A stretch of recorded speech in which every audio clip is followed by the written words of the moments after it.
આ બે ગેમ એમની સ્પેશિયલ છે ને એની અંદર સિલ્વર ને ગોલ્ડ મેડલ મેળવેલું છે અને હજી હાલમાં એને જે ગેમમાં સિલ્વર મળેલું છે એમાં ગોલ્ડ મેડલ મેળવવાનો પ્રયત્ન પણ એની પ્રેક્ટિસ પણ ચાલુ છે. પોતે જાતે વિડીયો બનાવે છે. કોઈ પણ ઓકેશન હોય, ધારો કે બ્રેલનું છે, બ્રેલ ડે છે, કોઈ પણ દિવસ ઉપર કયો એ બાળક જાતે પોતાના વિડીયો બનાવી શકે છે, એટલી એનામાં એબિલિટી છે. બીજું સ્ટ્રીટ ન્યૂઝ રિપોર્ટર છે, એમાં એ રિપોર્ટરમાં ન્યૂઝ પણ આપે છે, બરાબર ને આશીષ? હા, સ્ટ્રીટ ન્યૂઝ રિપોર્ટરમાં ઓનલાઈન ન્યૂઝ પણ એ વાંચે છે ને આપે છે. ભારતના બંધારણ વિશે કદાચ થોડા પ્રશ્નો પૂછો તો પણ એને ખબર છે. અને એનું મુખ્ય ધ્યેય એ છે કે જીપીએસસી ક્લાસ 1 ઓફિસર બનવું. હું કેમ કાંઈ ન કરી શકું? આજે મને પણ 2 હાથ 2 આંખ 2 પગ આપે છે, થોડુંક માનસિક તકલીફ છે, તો મને શું જીવવાનો હક નથી? એ સતત આવા નવા પ્રશ્નો કરતો રહે છે. જ્યારે કોઈ પણ દિવ્યાંગને મોટિવેશન કરવામાં આવે છે, કોઈ વ્યક્તિ આગળ વધે છે, તો એને એક પ્રેરણા પણ મળે છે ને એને આમ મનથી એવી ઈચ્છા થાય છે કે હું ક્યારે આ સ્થળે પહોંચીશ, મને ક્યારે બધા ઓળખશે, મને ક્યારે આવા પુરસ્કાર મળશે. અને એવી પ્રેરણાની સાથે સાથે અને મારા માર્ગદર્શનની સાથે સાથે એ આગળ વધવાનો પ્રયત્ન કરે. અને આપણે ખાલી એટલું જ કરવાનું છે કે જેની એની એબિલિટી, એનો જેમાં રસ છે એમાં એને મોટિવેટ કરો સહી રસ્તે, તો એ બાળક સરસ આગળ વધ્યો છે. અને હું પ્રયત્ન કરું છું અને ભગવાનને પ્રાર્થના પણ કરું છું કે આજે એનું જે લક્ષ્ય છે એ પૂરું કરવામાં હું તો જેટલો સપોર્ટ કરું છું એટલું તમે પણ બીજા અન્ય દિવ્યાંગ બાળકો છે કે દિવ્યાંગ બાળકોના પેરેન્ટ્સ કોઈ ક્યારે હતાશ ન થઈ અને મારા જેવા જે સ્પેશિયલ એજ્યુકેટરો છે એ આ બાળકોને સપોર્ટ કરી અને એને એના લેવલે એને જેમાં રસ રુચિ છે એમાં આગળ વધારવાનો પ્રયત્ન કરીશું.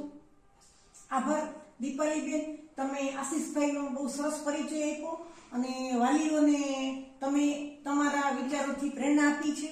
હવે આશીષભાઈ, હું તમને હજી એક પ્રશ્ન પૂછવા માંગુ છું, પૂછી શકું છું? હા, પૂછી શકો છો. જો તમે જીપીએસસી માં સફળ થાવ તો તમારું ધ્યેય શું છે? મારું ધ્યેય છે કે ભાઈ બીજા દિવ્યાંગ બાળકો પણ જીપીએસસી પાસ કરે અને દિવ્યાંગ અને બીજા દિવ્યાંગ બાળકોને એમ ન લાગે કે ભાઈ હું આજે આગળ નથી. આશીષભાઈ, મારામાંથી બીજા વ્યક્તિઓ શીખે એવું કંઈક કરવા માંગુ છું અને સાથે સાથે દિવ્યાંગ બાળકોની સેવા કરવા માંગુ છું. હું એક બીજું એ પણ કહેવું હતું કે ગુજરાતનું ગૌરવ પણ છે, વાંકાનેર તાલુકાનું ગૌરવ છે, મારો સ્ટુડન્ટ છે. અને બીજું કે એને એટલી બધી ઈચ્છા અને ધગસ છે કે જ્યારે પણ દિવ્યાંગ બાળકોને ક્યાંય પણ જગ્યાએ અન્યાય થાય છે ત્યારે એને એના ન્યાયના જે એના કાયદા છે એના વિશે પણ એ જાણે છે કે ક્યાં એને તો જ્યારે કદાચ કોઈ બસમાં મુસાફરી કરતો હોય અને જ્યારે એની દિવ્યાંગની સીટ હોય છે આપવાની, તો એમાં પણ એને પોતાને એટલો જાગૃત નાગરિક છે કે એ બીજાને પણ એમ કે છે કે એ જગ્યાનું એને ભાન કરાવે છે, કે ટૂંકમાં એને એટલી જાગૃત આપે છે કે અવેરનેસ કરાવે છે. બીજા અન્ય દિવ્યાંગોને પણ એ આવી રીતના આગળ વધારવાનો બી પ્રયત્ન કરાવે છે.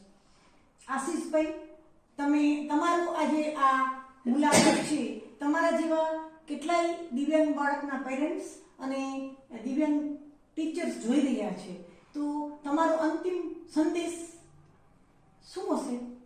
મારો અંતિમ સંદેશ છે કે ભાઈ બીજા દિવ્યાંગો આગળ વધે અને પ્રેરણા બને અને સમાજની અંદર જે કોઈ પણ બાળકને અન્યાય ન થાય, બધાને ન્યાય સરખો મળવો જોઈએ.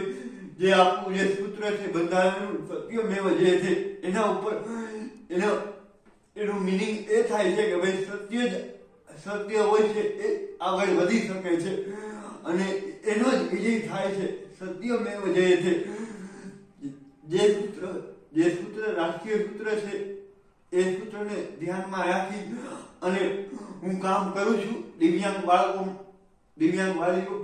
દિવ્યાંગ બાળકોના વાલીઓને પ્રેરણા આપું છું અને ખાસ કરીને બસની અંદર જેમ કે ભાઈ બેને વાત કરી કે ભાઈ સીટ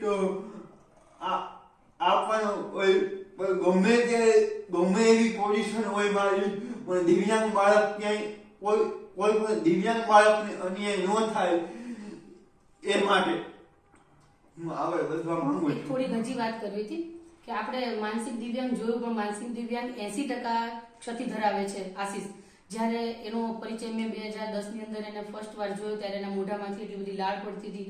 હાલની તારીખમાં અત્યારે જો તમે કદાચ જુઓ તો એના હાથમાં આટલી બધી તકલીફ છે, 80% પ્રોબ્લેમ છે. એટલે માનસિક ક્ષતિ અને ઓર્થોપેડિક ક્ષતિ આ બંને છે, અને લોકો મોટો ડિસેબિલિટી વિશે સાથે સાંભળવાની પણ ક્ષતિ છે, એને બહુ મોટેથી બોલો તો જ સંભળાય છે.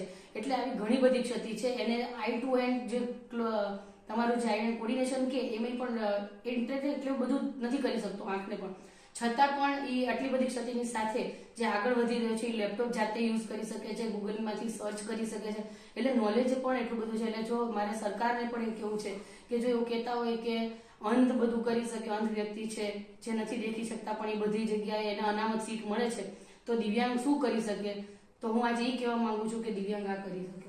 જો કોઈને ખાતરી કરવી હોય તો વાંકાનેર તાલુકાની અંદર આ બાળક રહે છે, એનું ફેમિલી છે, એના મમ્મી પપ્પા સાથે રહે છે, મમ્મી પપ્પાનું ગુજરાન ચલાવે છે, અને રાજકોટમાં પોતે જાતે એકલો અપડાઉન કરે છે, અને આવા અનેક દિવ્યાંગોને હેલ્પફુલ પણ થાય છે.